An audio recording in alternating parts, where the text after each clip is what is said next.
Davramizda sal kengroq olar ekanmiz. Shu yerda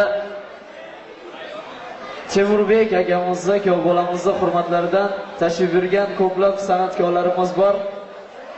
Shu yerda davramizga yosh ijodkor, xushovoz xonanda, O'zbekiston Respublikasida xizmat ko'rsatgan artist Sardorbek Mamadaliyevning eng kenja shogirdlari Hikmatullo Ahmadjonovni davramizga guldiroz qarsakiylar ostida taklif qilamiz.